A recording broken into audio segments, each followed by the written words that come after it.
Muito boa tarde a todos. Eu, como representante da Exchange, em conjunto com o Camilo Lourenço, temos feito, enfim, desde quase há um ano esta parte, um roadshow por país, andamos de terra em terra, de norte a sul, a fazer a Cor do Dinheiro ao vivo. Não sei se alguém já deve conhecer o programa A Cor do Dinheiro, que versa sobre questões de finanças pessoais e de macroeconomia, que hoje em dia está na ordem do dia mesmo. E é nesse sentido que temos andado aqui pelas capitais, maioritariamente capitais de distrito, mas não só, a levar alguns dos conceitos de finanças pessoais.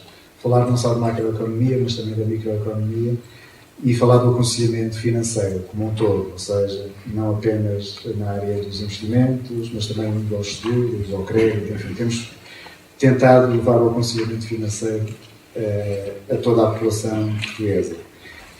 Um agradecimento também especial à Eduarda Reis por toda a dinâmica que imprimiu aqui neste evento, sobretudo num dia que é um marco, presumo eu, na carreira da Eduarda, que é o lançamento hoje da primeira web TV, ou televisão na internet, melhor dito, ou pelo menos dito de forma mais portuguesa, que hoje arranca as suas emissões.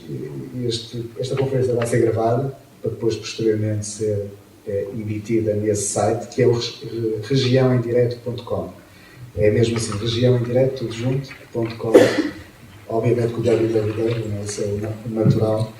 E muitos parabéns à Eduarda. É também sinal de dinamismo nesta região.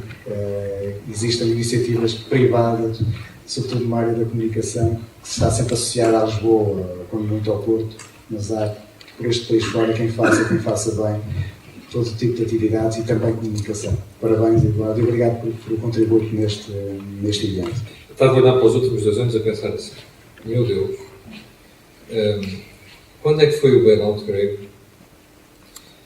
Quando é que a Sra. Merkel disse que não era um problema americano, era um problema europeu? Quando é que foi o resgate irlandês? Quando é que foi o demorado resgate português? O que é que aconteceu, entretanto, com o segundo bailout da Grécia? Tudo isto parece que foi há uma década, mas já pensaram bem, foi há menos de 2 anos.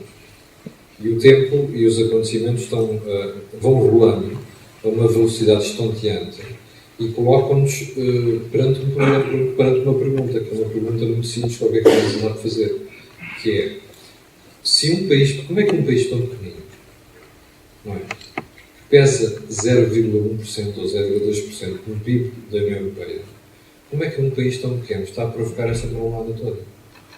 Eu, se fosse investidor e se vivesse no outro lado do mundo, provavelmente estaria a insultar tudo quanto fossem líderes europeus. Porque este tal país pequenino, cuja dívida, toda somadinha, em termos relativos, olhando para a dívida de outros países da União Europeia, é tão pequenino, mas como é que isto provoca tanta agitação, tantos problemas?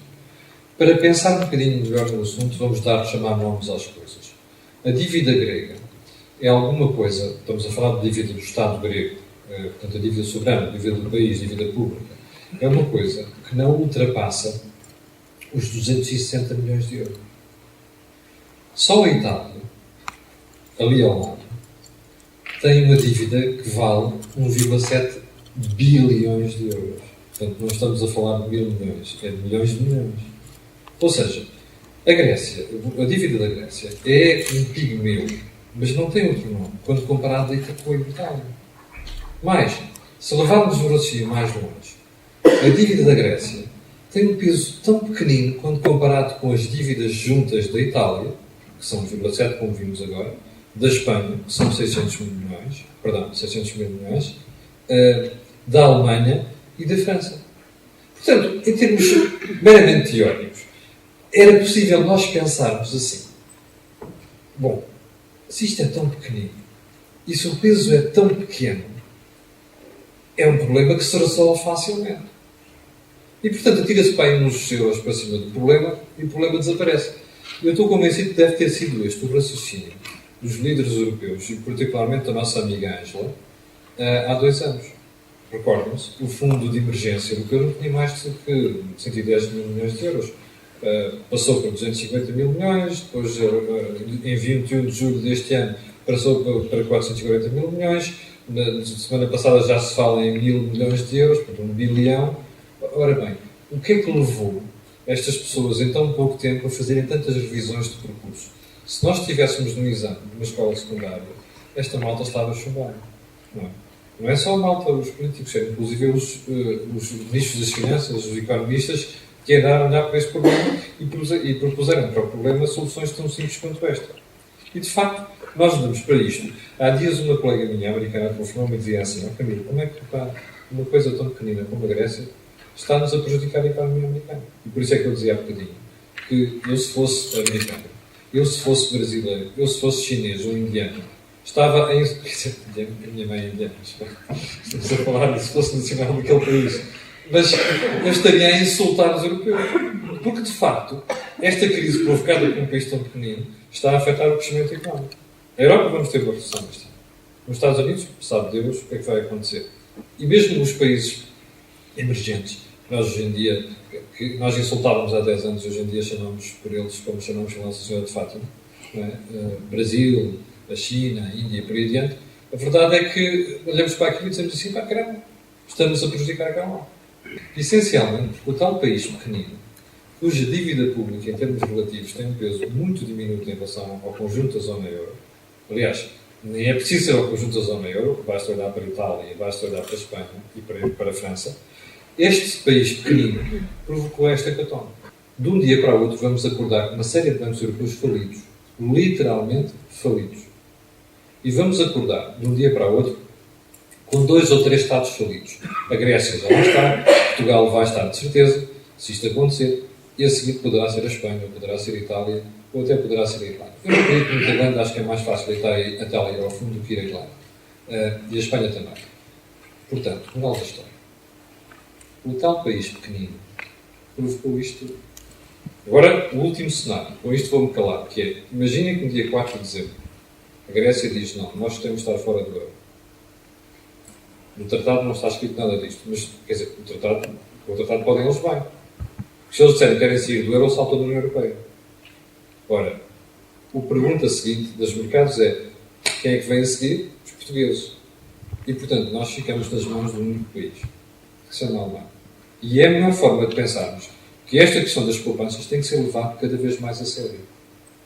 Porque nos habituámos a gastar durante 20 anos o que tínhamos e o que não tínhamos, e mais grave do que isso, andamos a confiar na segurança social como fonte de um dia nos dar um ganha-pão daqui a 20 anos. Ora, eu vou apostar aqui uma coisa, mas vou apostar a 100%. Não vão passar 5 anos sem o governo, este ou outro qualquer, ter que fazer uma revisão da lei das pensões. E aquilo que é verdade hoje em dia vai deixar de ser. As poupanças são a coisa mais sagrada que a gente tem. Aquelas que temos e aquelas que vamos ter que ter para lá chegar. A terceira pergunta mais chocante que eu encontro agora é: mas como é que eu vou poupar se eu chego ao final do mês e não tenho dinheiro? Pois, eu não conheço ninguém que diga que chega ao final do mês, eu juro que não conheço. Ninguém que chega ao final do mês diga assim: sobra-me dinheiro. Normalmente sobra mês. Mas porquê? Porque nós perdemos o sentido principal da poupança, que tínhamos até aos anos 90. Que era: eu, para poupar, tenho de sacrificar. O que eu não consigo controlar neste momento é as compras de supermercado. Não consegue? Não. Não viu o programa Porque, da semana passada? não. É assim, vi, mas não vi totalmente. Mas é assim, é que dia para dia os preços aumentam, nem que seja no próprio supermercado que eu vá todos os dias. Eu sei que a minha avó, há 40 anos atrás, tinha um supermercado. E ela, se entrasse um produto novo, ela só podia pôr o preço novo que comprava no armazém naquele dia, quando vendesse o que estava em estoque. E agora não. O quilo de açúcar, se eu fosse a ver, era o mesmo do dia anterior, mas o preço é diferente. Repare, nós nessa altura éramos muito pobres. Olha que agora estamos mais pobres. Não é bem assim. A nossa memória prega para... Deixa-me lembrar de um pormenor. No início dos anos 70, numa casa portuguesa média, comia-se carne uma vez por semana. Sim. E sabe qual era a carne? Era de frango. Olha. Não era carne de vaca. Entende isso? Isto diz-lhe de como nós éramos pobres. Já esquecemos disso. A senhora tem idade para se lembrar Eu também tenho dado para lembrar. Mas eu já me esqueci disto. Mas é permitido. Diga? As contabilidades das empresas é permitido É, sabe porquê? que esse Porque não há aumento controle de seja preços. assim. Mas nessa altura havia a preocupação de conter os preços. Porquê? Porque a população vivia mal. Então, nós botamos a menos. Isso, não necessariamente. É que se você for ver os nossos níveis de rendimento, apesar do que estamos a regredir, continuam muito acima daquilo que eram. Olha, faça as contas. O que nós vamos ter em 2012, apesar de tudo, deixa-nos acima do ano 2000. Portanto, repare, o problema é o outro. É que isto vai apanhar gente de extremos, percebe? Ou seja, em termos médios nós estamos melhor. Mas o problema é que vai haver muita gente das camadas mais extremas da população que vai viver pior.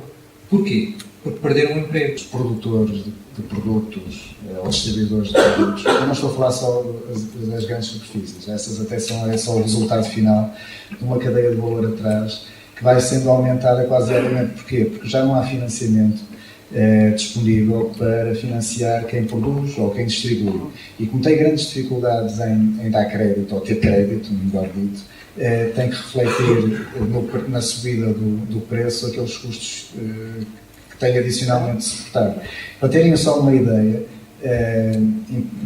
nas últimas 2 semanas, empresas como fornecedores à Sonai, por exemplo, um fornecedor da Sonai, tinha dificuldade em fazer a antecipação dos pagamentos, o chamado factoring, que é, eu tenho umas faturas que a Sonai Continente, melhor dito, vai pagar a 60 dias e eu ia descontar aquelas faturas, há um ano eu ia com aquelas faturas e descontava aquelas faturas para a minha tesouraria da minha empresa, que eu sou um pequeno produtor.